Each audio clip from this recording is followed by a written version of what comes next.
Bismillahirrahmanirrahim. Assalamualaikum warahmatullahi wabarakatuh. Syukur alhamdulillah atas rahmat Allah Subhanahu wa ta'ala, kita dapat berjumpa kembali di channel Wanita Bahagia. Sholawat dan salam tak lupa selalu kita haturkan kepada junjungan kita Nabi besar Muhammad sallallahu alaihi wasallam. Allahumma sholli ala sayyidina Muhammad wa ala ali sayyidina Muhammad. Semoga kita semua selalu dimudahkan urusannya, dimurahkan rezekinya, diberikan kesehatan, serta diampuni dosa-dosanya. Amin ya rabbal alamin. Sahabatku sekalian yang dirahmati oleh Allah Subhanahu wa ta'ala, Sayyidah Hafsah binti Umar, istri Nabi Muhammad, bergelar penjaga Al-Quran. Nabi Muhammad menikahi Sayyidah Hafsah binti Umar pada bulan Sya'ban tahun ketiga Hijriah. Ketika itu usia Sayyidah Hafsah 21 tahun. Riwayat lain 18 dan 20 tahun. Dan berstatus sebagai janda dari Hunais bin Huzafah As-Sahmi. Hunais adalah seorang yang termasuk memeluk Islam pada masa-masa awal. Dia pernah 2 kali mengikuti hijrah ke Habasyah, Ethiopia, dan ke Madinah. Dia wafat setelah mengalami luka parah dalam perang Uhud. Setelah Hunais meninggal dunia, Sayyidah Hafsah dipulangkan ke rumah bapaknya Umar bin Khattab.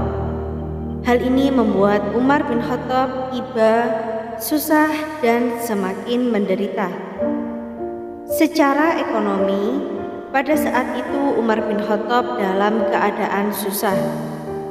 Kehadiran Hafsah di rumahnya sudah tentu menambah beban beratnya. Sementara secara sosial, Umar bin Khattab sedih melihat putrinya hidup menjanda. Mengetahui kondisi Umar seperti itu, Nabi Muhammad kemudian memutuskan untuk melamar Sayyidah Hafsah. Disebutkan bahwa alasan Nabi Muhammad menikahi Sayyidah Hafsah adalah untuk memperhatikan keluarga sahabatnya, baik Umar bin Khattab maupun Hunais bin Huzafah yang gugur di medan perang.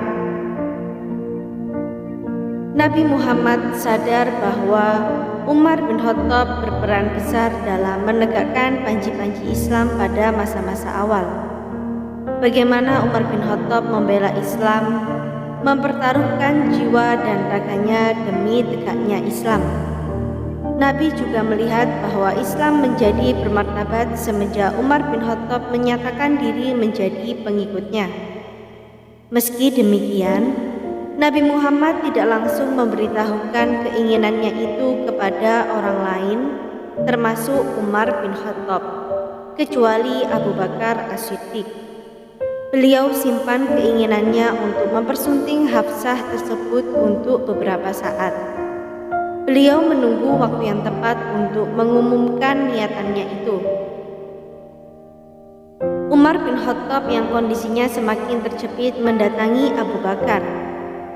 Dia berharap sahabatnya itu bersedia menikahi anaknya, Sayyidah Hafsah. Abu Bakar hanya diam saja, pertanda menolak dengan halus. Umar kemudian menemui sahabatnya yang lain, Utsman bin Affan.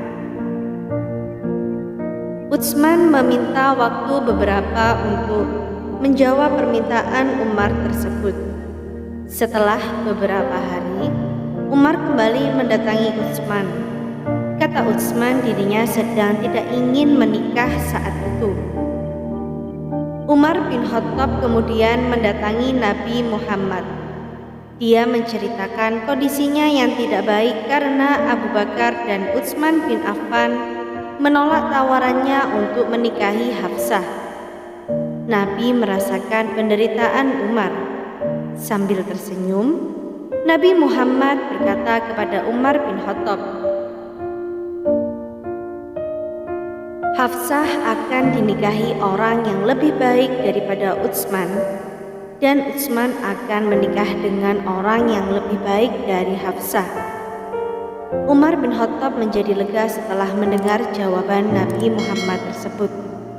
Meski tidak diungkapkan secara eksplisit, namun Umar bin Khattab tahu bahwa apa yang dimaksud Nabi Muhammad. Dia kemudian pulang ke rumah untuk memberitahukan kabar gembira itu kepada istri dan anaknya. Sayyidah Hafsah dikenal sebagai seorang yang pandai membaca dan menulis, suatu keahlian yang masih jarang dimiliki seorang pada saat itu, bahkan laki-laki sekalipun. Oleh karenanya, dia ditetapkan Allah sebagai penulis pertama dan satu-satunya naskah Al-Quran di bawah pengawasan langsung Nabi Muhammad. Atas dasar itulah, Sayyidah Hafsah diberi gelar penjaga Al-Quran. Dia menuliskan naskah Al-Quran pada sejumlah media, diantaranya batu, tulang, kulit, papan, pelepah kurma, dan lainnya. Naskah Hafsah ini tersimpan dengan baik dan rapi. Hingga suatu ketika ada upaya pemodifikasi Al-Quran pada masa kekhalifahan Abu Bakar. Naskah Al-Quran Hafsah tersebut kemudian diminta. Zaid bin Sabit yang saat itu ditugaskan sebagai panitia kodifikasi Al-Quran mengonfrontasi halaman para sahabat dengan naskah Hafsah. Hasilnya kemudian dituangkan ke dalam lembaran kulit dan disusun berdasarkan turunnya wahyu kepada Nabi. Sementara naskah Hafsah dihancurkan. Dia kemudian diberi naskah baru yang sudah disusun Zaid bin Sabit secara lebih rapi. Nantinya, naskah ini akan disempurnakan pada masa kekhalifahan Utsman bin Affan sehingga menjadi naskah resmi Al-Quran.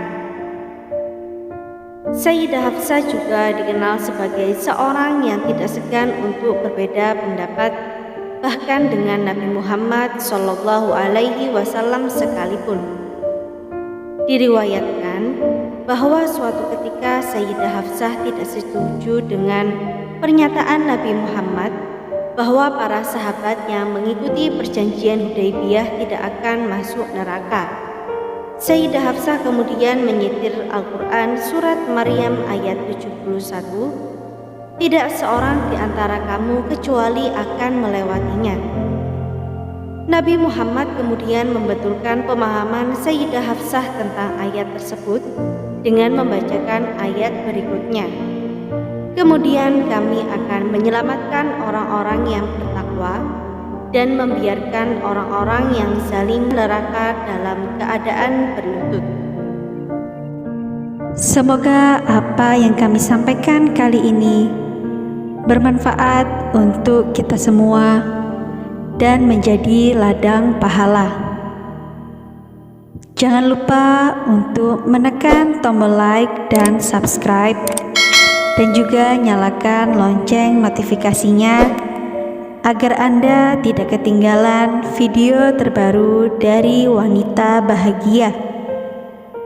Sampai jumpa di video kami selanjutnya. Sekian dan terima kasih banyak. Wassalamualaikum warahmatullahi wabarakatuh.